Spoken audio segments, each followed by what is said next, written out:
उद्धव ठाकरे के करीबी नेता मिलिंद नार्वेकर का एक पोस्ट सामने आया है। उद्धव ठाकरे के करीबी नेता हैं मिलिंद नार्वेकर, उन्होंने ये एक्सपोस्ट किया है।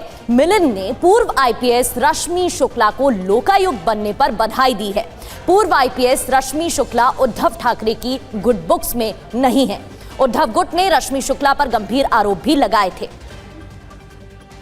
और देखिए विनोद जगदाल इस वक्त आपको नजर आ रहे हैं, क्या वजह आपको समझ में आ रही है? और क्या अब जब ये लगभग तय माना जा रहा है कि 9 में से 6 सांसद अब टूट सकते हैं, अलग गुट बना सकते हैं, तो कोई बात कही गई? क्योंकि अब तक तो कहा जा रहा था कि ऐसा कुछ नहीं होगा। कल भी संजय राउत बोले थे ये सारी जो खबर है वो बेमानी है। देखिए, शिवसेना पार्टी के 60 साल के इतिहास पर अगर नजर डालें तो ये पार्टी अब छठी बार टूटने जा रही है। 1991 में छगन भुजबल ने पार्टी छोड़ी विधायकों के साथ। उसके बाद 1998 में ये गणेश नाइक ने पार्टी छोड़ी। 2005 में नारायण राणे कुछ विधायकों को लेकर चले गए। 2005 में राज ठाकरे ने पार्टी छोड़ी। 2022 में एकनाथ शिंदे ने बड़ा बगावत वहां पर किया और छठी बार फिर से एकनाथ शिंदे ये कारण बने हैं। भले ही इन विधायकों पर सांसदों पर पैसे लेने का जो एक आरोप लगाया जा रहा है, लेकिन उसमें कितनी सच्चाई है, जो सबूत आएंगे तब वो पता चलेगा। लेकिन विधायकों में नाराजगी पनप रही थी।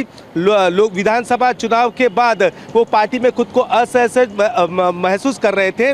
आपने देखा ही होगा, नगर पालिका चुनाव हो, नगर पंचायत चुनाव हो, जिला परिषद चुनाव हो या फिर महानगर पालिका के चुनाव हो, यहाँ पर पार्टी चौथे और 5वें नंबर पर दिखाई दी। जो मुंबई, जिस पर 28 साल से ज़्यादा बीएमसी पर एक शिवसेना यूबीटी ने राज किया, शिवसेना ने राज किया, वहाँ भी वो चुनाव हारे। मुंबई में 3 सांसद होने के बावजूद, कई विधायक होने के बावजूद भी वहाँ हार हुई। इसके अलावा जो सांसद यूबीटी के नाराज है, वो हमेशा दिल्ली में जाते थे तो वहाँ पर उन्हें ज़्यादा तवज्जो नहीं मिलती थी। महाराष्ट्र में वो सीएम से मिलने आते थे फंड के लिए, अन्य मंत्रियों से, तो उनके काम नहीं होते थे।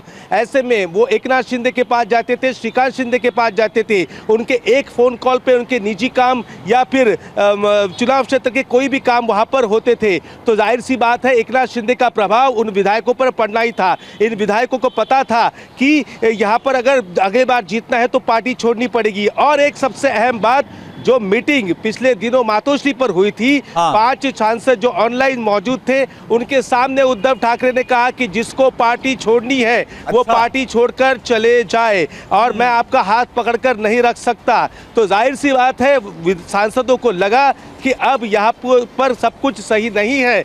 2029 में अगर फिर से लोकसभा जाना है तो अब पार्टी छोड़ना ही पड़ेगा। और उसके बाद फिर ज़्यादा ये घटनाक्रम यहाँ पर देखने को मिला है और ये कुछ ही घंटों में अब ये फिर से नया इतिहास लिखा जाएगा शिवसेना। बिल्कुल, और अगले कुछ घंटों के अंदर दिल्ली में बहुत कुछ होने वाला है, इस पर भी हमारी नजर होगी।